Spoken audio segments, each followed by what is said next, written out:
Will there be a next COVID wave soon? And if so, will children be the target population?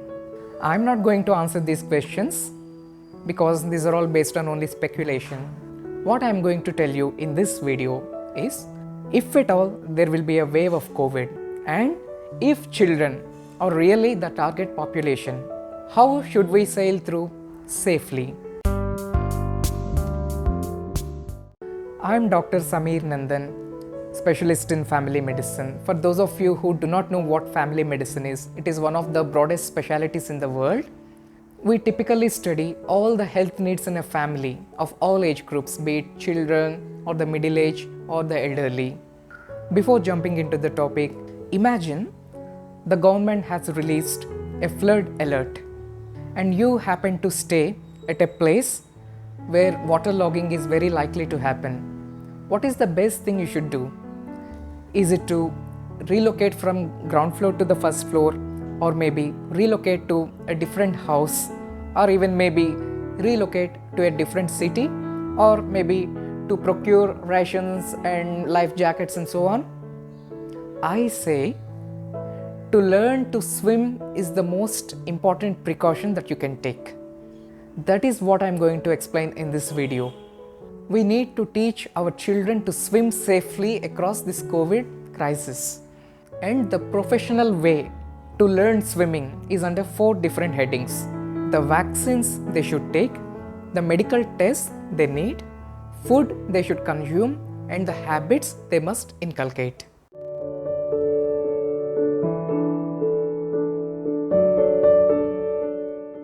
I want all of you to subscribe to my channel and spread the right knowledge across the community. First of all, let me explain to you the vaccines essential for children during this crisis. They are mainly of 2 categories: the pneumonia vaccine and the influenza vaccine. Again, in pneumonia, there are 2 different types of bacteria. Number 1, the Haemophilus influenza, and number 2, Streptococcus pneumoniae or pneumococcus. Let us discuss about the first, which is Haemophilus influenza vaccine.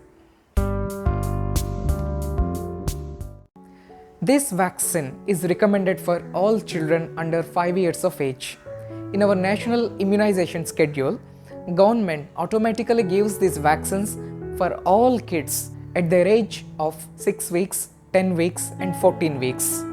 This vaccine is available as pentavalent vaccine, which was introduced in our country in the year 2011. If by any chance your child is under 5 years old and has not received the Haemophilus vaccine yet, please consult your family doctor and get it done. The second bacterium responsible for pneumonia is the pneumococcus. For pneumococcus, there are 2 different vaccines: the pneumococcal conjugate vaccine and the PPV, simply pneumococcal pneumonia vaccine. The first among these 2, the PCV, pneumococcal conjugate vaccine, is recommended for kids under 2 years of age. From the year 2017, the Government of India has included this vaccine given as 3 doses in the national immunization schedule. If your child is under 2 years of age and has not received the PCV, do consult your pediatrician and discuss about whether he can take it now. And the second type of vaccine for pneumococcal pneumonia is the PPV, pneumococcal pneumonia vaccine. This is recommended for children over 2 years of age. This is not routinely administered. It is only indicated for special groups, such as children with diabetes, liver disease, kidney disease, chronic asthma, or any chronic disease for that matter. There is a debate going on in the present day world whether to make this vaccine a routine or not, because COVID is being considered as a crisis situation and it is not clear as of now whether every kid needs this particular PPV vaccine over 2 years of age. Therefore, I recommend that you consult your family physician, discuss about the general state of health of your kid and decide whether to give the vaccine or not. As far as adults are considered, those over the age of 50 or 60 have routinely got this particular vaccine and they have done really well during the first, second waves of COVID. After the pneumonia vaccination, The thing we should discuss is the influenza or the seasonal flu vaccine. This vaccine is also not a routine in the national immunization schedule, but during this COVID period, many doctors believe this vaccine is going to help in a big way. According to WHO, all the children or adults above the age of 6 months can take influenza vaccine. Those under 9 years require 2 shots of vaccine given 4 to 8 weeks apart, and those children over 9 years of age require 1 dose of vaccination. So far we discussed about the pneumonia and influenza vaccines. Then what about the COVID vaccines themselves? Right now, several trials are going on across the country, and our government is going to issue clear guidelines about whether or not to administer COVID vaccine routinely for all the children in the country. After vaccination, we need to discuss about the medical tests children need at this point. It is very important to understand that if the general health status is good, even if the child contacts COVID, he or she is going to sail through seamlessly through the crisis. To maintain the good general health status, first we need to understand the status. For that, every kid requires 7 different types of medical checkups. Number 1, hemoglobin. Number 2, random blood sugar. Number 3, vitamin D. Number 4, vitamin B12. Number 5, liver function test. Number 6, creatinine. And number 7, thyroid function test. If there is any abnormality in any of these tests, they can be easily corrected with the help of your physician, and that helps in a big way to fight COVID. The next aspect to focus is diet. I'm going to explain to you 3 different things about diet. Number 1, the food they should take. Number 2, the food they should avoid. And number 3, the micronutrients. Firstly, the food they should take. Children require proteins, and vegetarian protein is our best bet. This is available in plenty in all forms of dal or grams, also in milk and curd and sprouts. Eggs are also a good source of protein. Vegetarian protein is very easy on liver and kidney, and also it helps build immunity.